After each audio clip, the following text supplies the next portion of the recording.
Welcome to Parev TV. Once again, our focus is on the plight of Kessab Armenians. Today we share with you a video of an interview the Armenian Radio Hour of New Jersey had with Harry Dikranian, who is a human rights lawyer based in Montreal, Canada. We asked Mr. Dikranian whether Kessabtis have enough evidence to take Turkey to court, to the European Court of Human Rights, for violating Kessabtis' human rights.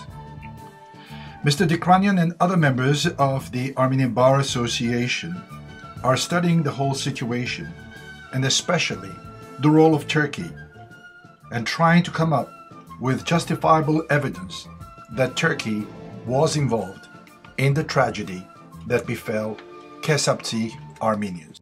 What claims do we have as Armenians in Kessab? Well, what I'm doing right now is trying to gather as much credible evidence as possible.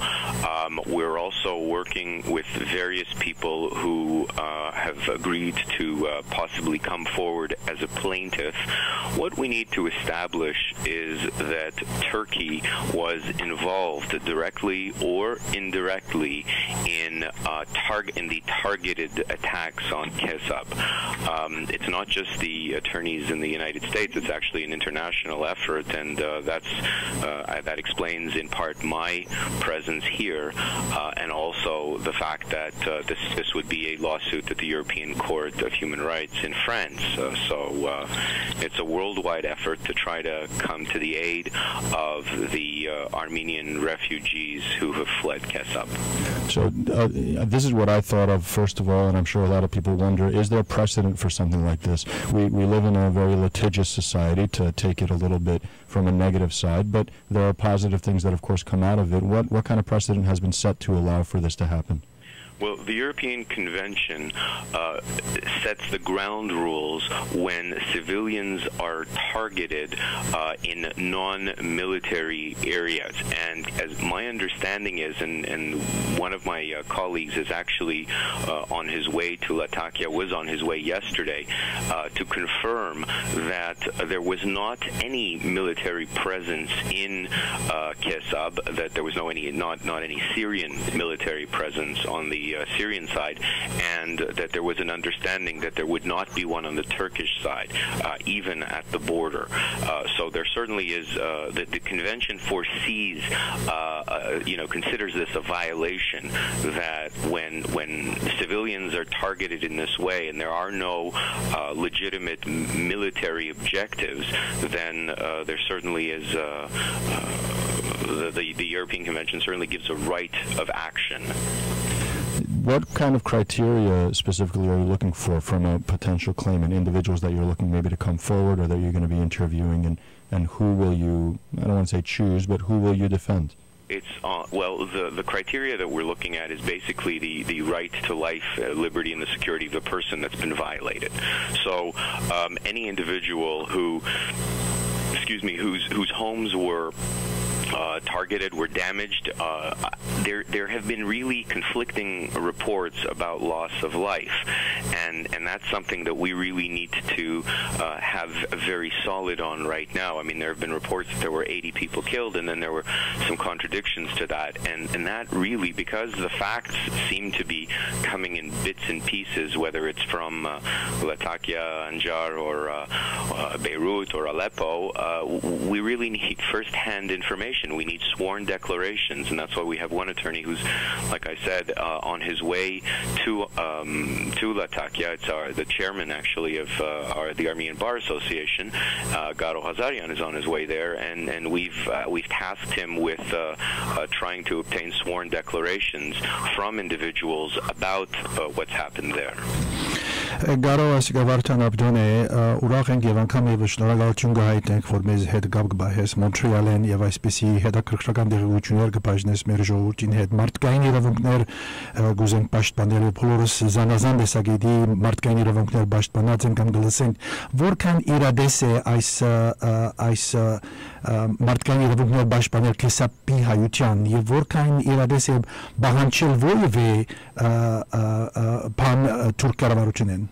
Հարցը փաստի նկատմամբ է, որքան ադեն որ այդ փաստը ունենանք, որ Թուրքիո կառավարությունը ցևով ուղագի կամ անուղագի ցևով մասնակցեցավ Al-Nusra terrorist խումբին հետ, ուրեմն իրադես կնկատվի, բայց եթե որևէ փաստ չունենք եւ արդեն դեսանք ինչ որ գայքեչներեն դեսանք, որ բոլոր ռմբակոծումը արդեն Թուրքիո կողմե գուքարգոր որոշ փաստ ունենք, որքան ադեն որ լուրջ փաստ գրնանք հավաքել այդ բարակային իրականադես գլա հաջողությունն են լալա, այսինքն մեզի աներևակալի երևույթ մներ մտածել, որ 301 օրենքին թեմ Թուրքիո գրնանք բայկարիլ թաներակչամ ներկայացնելով եվրոպական թատրոն եւ ուրեմն բայկարեցանք, հաջողեցանք դարձյալ ես նույնքան լավադես եմ, որ գրնանք հաջողիլ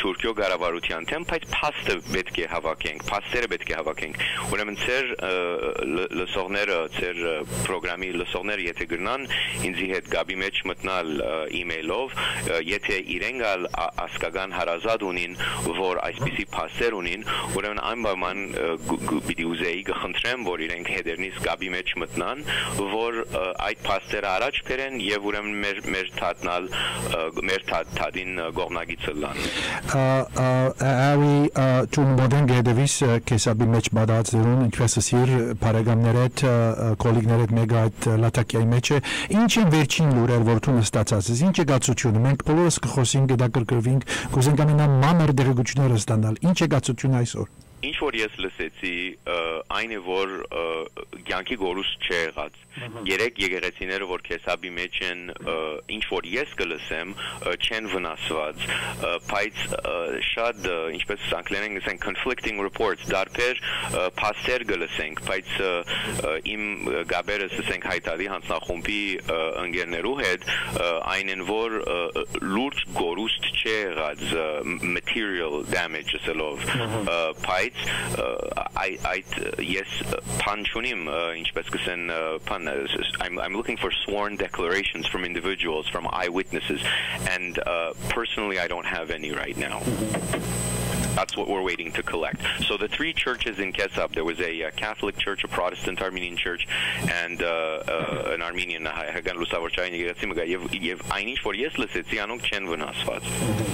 Harry, just before we close, we want to. What could come of this? I mean, obviously there is going to be proceedings. There's going to be recognition. What punishment possibly could Turkey receive out of this? What we're seeking is material compensation for the Armenians from Turkey. And it'll be strictly financial? Is that essentially what it's going to be? There will be no criminal charges brought to them? Well, there can't be. I mean, the European Convention doesn't really allow for. It's not a criminal. It's not the International Criminal Court that we're considering. It's the European Court of Human Rights. So there could be a finding of criminal liability, but the court itself doesn't have an executing power. In other words, no one can go to jail from a decision of the European Court. But as in the challenge to 301, there's a strong moral authority, and the Turkish government stopped prosecutions against researchers of the Armenian genocide subsequent to our case. And what we would hope is, with a strong material punishment against Turkey, that would serve as a positive disincentive for the future. Harry, anything else before we wrap up? I would just ask your listeners to email me, hd@skm.ca, and if you can put that on your website, if they have information, first-hand information, or if they are aware of individuals who can help this effort. That's hd@skm.ca. I just want to echo that your colleague Garo Ghazarian is there right now. You want our listeners to connect with you via email, and we thank you very much for joining us. The right to life, which is what basically the violations are occurring there, are atrocious, and nobody should stand for that, not only Armenians, anybody in the world. And we thank you very much for joining us. Thank you for having me. Absolutely. Tukkalesek, New Jersey, Հայկական ռադիոժանը եւ մինչեւ ժամը 4 ասոր մասին եւ զանազան ուրիշ նյութերի մասին մի խոսենք ու սանք որ մեր հետ կմնանք։